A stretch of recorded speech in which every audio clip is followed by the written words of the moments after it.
Despite our very best of efforts, our minds naturally tend to hash through the days ahead. Anticipation, excitement, stress, whatever it may be, tends to build. What we do with that will actually determine how present we can be as we end out a season. Hey there, my name is Vanessa Kaiser. I'm a ranch girl turned social worker turned business leader turned entrepreneur. I love to explore all things organization, leadership, growth, inspiration, and efficiency.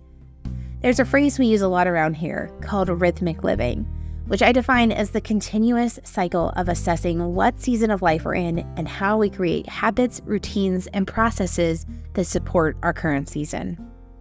This show is for business owners, leaders, mamas, aunties, sisters, and friends who want to grow and live inspired. Welcome to the Inspiring Heights podcast. For years, I have been the person who has declared August 1st the start of fall. It's kind of funny to consider why August feels like the start of fall to me. Like, I haven't been in school for several years. I'm not an educator. My husband's not an educator, and we don't have any kids. So literally this whole back to school, therefore it must be fall notion, I don't know where it comes from. And yet, until this year, it's how I've seen the world. But this year has been a little different. I mean, the spaghetti squash and the pumpkins are just now starting to set on in my garden. So my mind isn't quite to pumpkin spice yet. And still, with the calendar flipped on August 1st, all of my fall-obsessed friends pulled out their pumpkins and their red and yellow leafy decor and declared, fall is in the air.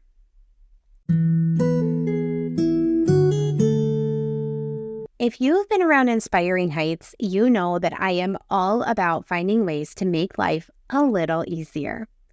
I have a major obsession with discovering tools and processes that bring efficiency. When I first started seeing freeze dryers pop up on the internet, I brushed them off. Too expensive, too big. And honestly, besides freeze-dried bananas, what would we even use it for? But as time went on and I seen all the amazing things that internet friends were doing with their freeze dryers, like making soup in a jar that only needs water to be a nutritious and delicious meal on a busy night, my interest was piqued. So this past December, we went all in. And I can tell you this is one purchase that I have absolutely no buyer's remorse for. The freeze dryer has been an incredible way to buy in bulk, which means saving money, because whatever we can't eat before it's prime, we freeze dry. It's taken batch meal prepping to a whole new level. For example, I can buy a 20-pound bag of onions, sit down, cut them all at once, freeze dry them, and then not have to cut another onion for months. I think sometimes freeze dryers are seen as just a homesteading trend. I'll admit, I kind of thought that at first too. But as we've gotten acquainted with this incredible tool, I can honestly say this is something that almost everyone could benefit from having in their home. From batching meal prep ingredients to creating entire meals that only require water to be ready to eat, the Harvest Right freeze dryer truly can help make your life easier. If freeze drying sounds like a good solution for your busy life, head over to affiliates.harvestright.com/2639. Harvest Right offers a variety of options, so you can choose the machine that makes the most sense for you. P.S. If you've been on the fence about getting a freeze dryer, it is officially time to hop off. For the month of August, Harvest Right has made getting into a freeze dryer exponentially easier with up to $500 off a freeze dryer just for you. Just head over to affiliates.harvestright, harvestright.com/2639 to check it out. In case, that's hard to remember, there's a link for you in the show notes. Here's the real deal. While I am eagerly anticipating cooler days and hotter coffee, pumpkins and corn mazes, and the glorious views of colorful fall leaves on the trees, the reality is summer isn't quite over yet. It's just not.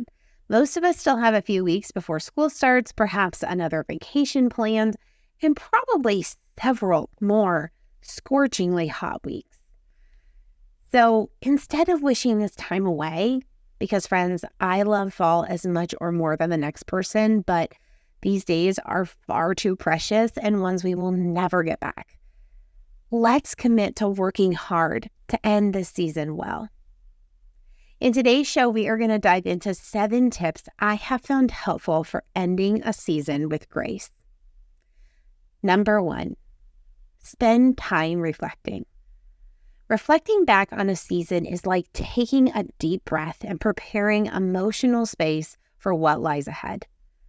Some seasons are full of excitement, joy, laughter. Some pain, sorrow, and grief. Others are just status quo, nothing too exciting or too disappointing. They just are what they are.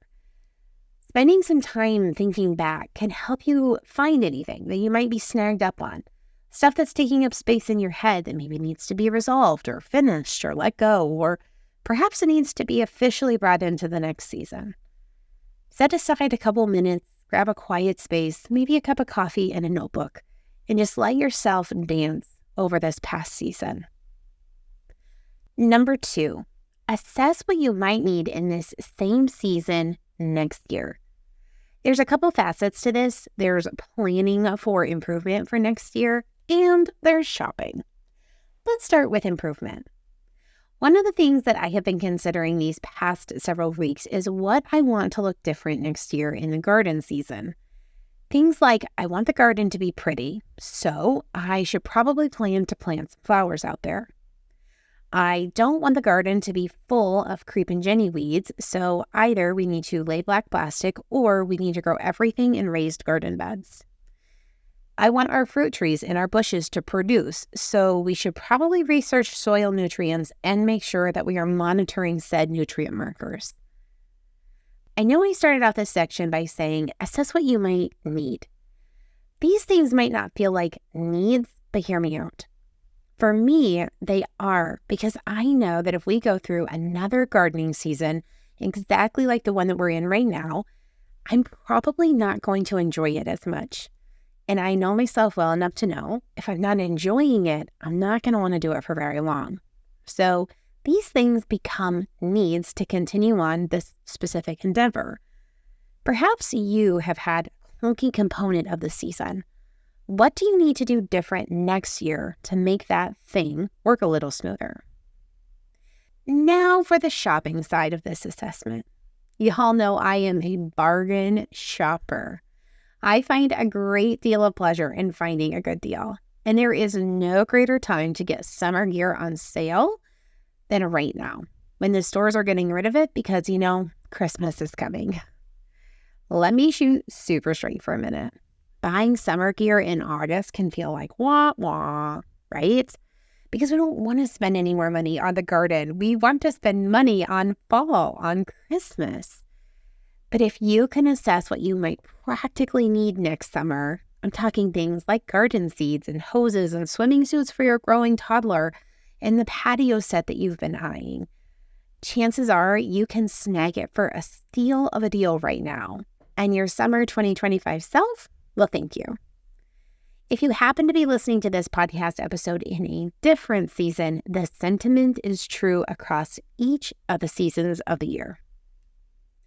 Number 3, make the most of the end. Create a plan and don't waste it.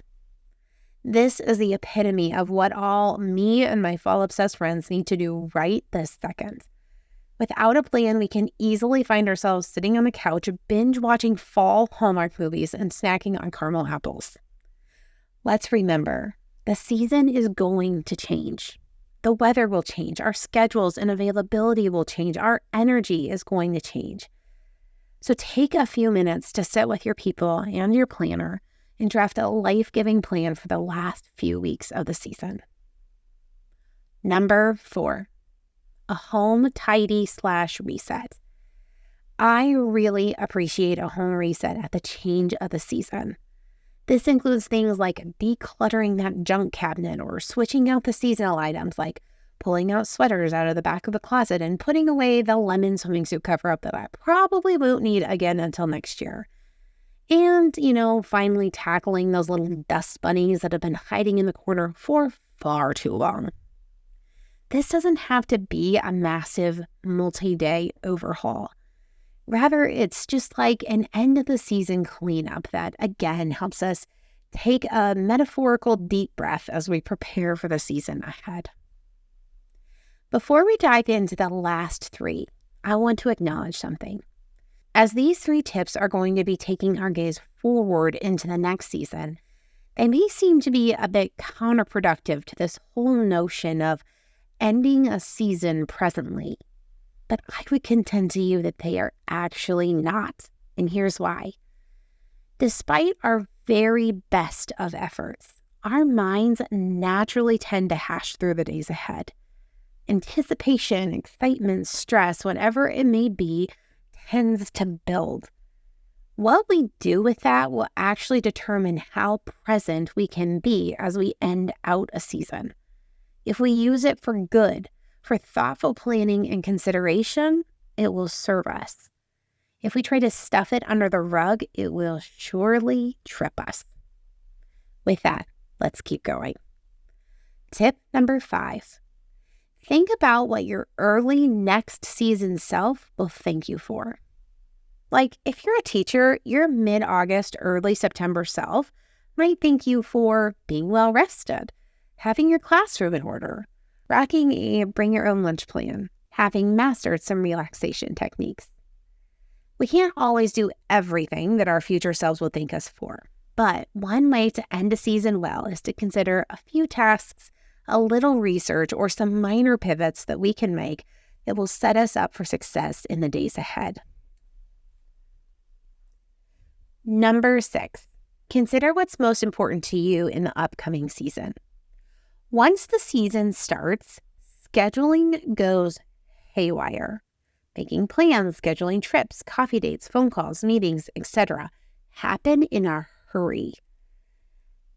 One way that we can wield our wandering ahead minds at the end of this season is to take a few moments to really contemplate what matters the most in the season coming ahead. Is it time with family and friends? Is it being present? Is it efficiency in our home or in our office? Is it moving our body on a regular basis? Is it feeling most like ourselves? Whatever it is, name it.